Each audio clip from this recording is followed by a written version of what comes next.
اعوذ باللہ من الشیطان الرجیم بسم اللہ الرحمن الرحیم رب زدنی علما۔ السلام علیکم ورحمۃ اللہ وبرکاتہ۔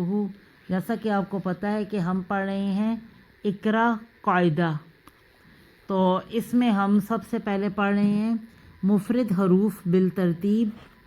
تو اس میں ہم ابھی آج پہلے والا سبق دہرا لیتے ہیں، پھر ہم آپ کو اگلا سبق پڑھاتے ہیں۔ الف، با، تا، ثا، جیم، ہا، خا، دال، ذال، را، زا، سین، شین، صاد، ضاد، طا، ظا، عین، غین، فا، قاف، کاف، لام، میم۔ تو آج ہماری یہ لائن ہے غین، فا، قاف، کاف، لام، میم۔ مخرج ہم سیکھ لیتے ہیں۔ غین کا مخرج خا والا ہی ہے، یعنی کہ ادنیٰ حلق کا اوپر کا جو حصہ ہوتا ہے نا، وہاں سے ادا ہوتا ہے، جہاں سے آپ جس طرح سے آواز آتی ہے نا اس جگہ سے، تو یہ وہیں سے ادا ہوتا ہے۔ غین، خا، غین، خا۔ یہ جو ہم تکرار کرتے ہیں چیزوں کی، یہ صرف ہم سیکھنے کے لیے کرتے ہیں۔ جب ہمیں آ جاتا ہے اچھے سے بولنا حلق کے ان حصوں سے، یا زبان کے یا دانتوں کے یا منہ کے اس حصے سے، جب ہمیں الفاظ بولنا آ جاتا ہے، پھر ہماری تکرار ختم ہو جاتی ہے، پھر ہم نارمل پڑھتے جاتے ہیں اور ہمیں اتنا زیادہ تردد نہیں کرنا پڑتا۔ اس کے بعد آگے ہمارا اگلا لفظ ہے فا۔ اوپر والے دانت کا کنارہ جب نچلے ہونٹ کے اندرونی حصے سے ملے تو وہاں سے فا ادا ہوتا ہے۔ یہ تو بہت ہی آسان ہے، یعنی کہ اوپر والے دانت کا کنارہ جب آپ نیچے والے ہونٹ کے شکم سے، یعنی کہ اندرونی گیلے حصے سے کے اوپر لگائیں، خود ہی بخود وہ لگ جائے گا، آپ کا فا ادا ہوگا۔ اس کے بعد آپ کا آ جاتا ہے قاف۔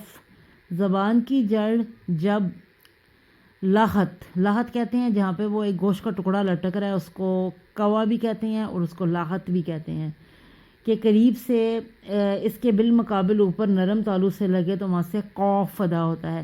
اس کا مطلب یہ ہے کہ یعنی کہ آپ زبان کا جو درمیان والا حصہ ہے اس کو اٹھائیں، وہاں پہ وہ جو گوشت کا ٹکڑا لٹک رہا ہے جس کو لاحت اور کوا بھی بولتے ہیں، وہاں تک اس کو لے کے جائیں، پھر اس کے بعد آپ بولیں قاف، تو پھر یہ خود ہی نکل آئے گا بہت ہی آسانی سے۔ اگر آپ کو سمجھ آ گئی ہے تو ٹھیک ہے، ورنہ مجھے کمنٹ کر کے بتائیں، میں آپ کو اور اچھی طرح سمجھانے کی کوشش کروں گی۔ تو لیکن یہ بہت ہی آسان ہے۔ زبان کا درمیان والا حصہ اس کو اوپر لگائیں جہاں پر وہ کوا لٹک رہا ہے، گوشت کا ٹکڑا جہاں پہ لٹک رہا ہے اس تک لے کے جائیں، اس کے بعد آپ بولیں قاف، تو یہ بالکل ایزیلی نکل آئے گا۔ اس کے بعد ہے کاف۔ یہ قاف کے مخرج سے ذرا ہٹ کے نیچے منہ کے نیچے کی جانب نا، زبان کی جڑ کے قریب سے اس کے مقابل اوپر سخت تالو سے لگے تو کاف نکلتا ہے، یعنی کہ یہ باریک ہے، اور اس میں اس طرح سے ہے کہ کاف کے مخرج سے ذرا نیچے منہ کی جانب، یعنی تھوڑا سا مطلب درمیان والے حصے سے تھوڑا سا نیچے والی سائڈ پہ آپ کو ہونا ہوگا، تو زبان کی جڑ کے قریب اس کے مقابل اوپر سخت تالو سے لگے تو وہاں سے یہ لفظ ادا ہوتا ہے کاف، کاف۔ قاف میں ہونٹ گول ہو جائیں گے، کاف میں ہونٹ جو ہیں وہ تھوڑا آپ کے نا ہونٹ کھل جائیں گے، ٹھیک ہے، تو آپ کو یہ پھر بہت ایزیلی آپ سے نا یہ ادا ہو جائے گا۔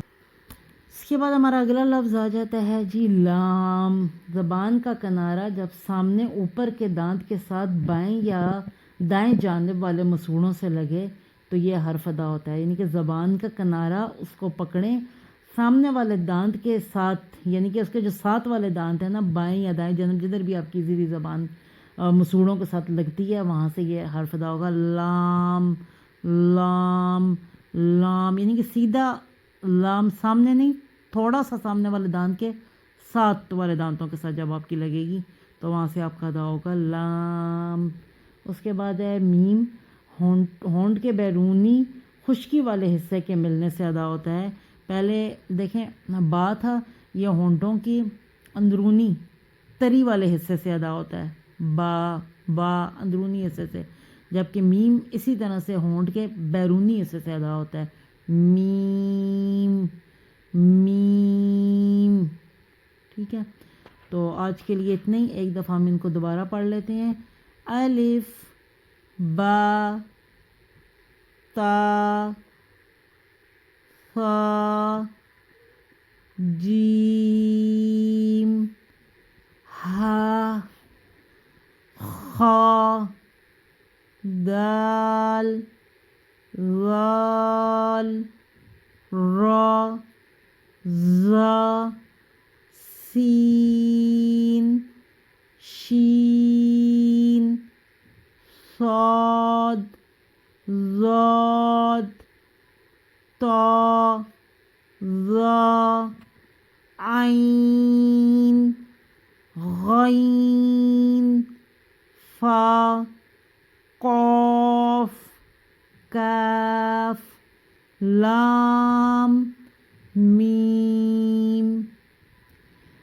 تو امید کرتی ہوں کہ آپ کو آج کا سبق سمجھ آ گیا ہوگا انشاءاللہ. تو نیکسٹ ہم اگلے سبق میں ملتے ہیں. لاسٹ ہماری ایک ہی لائن رہ گئی ہے انشاءاللہ، وہ بھی کمپلیٹ ہو جائے گی. اس کے بعد پھر میں آپ کو انشاءاللہ تصویروں کے ساتھ بھی سمجھاؤں گی. تو انشاءاللہ آپ مجھے اجازت دیجیے، آپ کو سمجھ آ گئی ہوگی انشاءاللہ. تو ہم نیکسٹ پروگرام میں ملتے ہیں. اللہ حافظ. السلام علیکم ورحمۃ اللہ وبرکاتہ.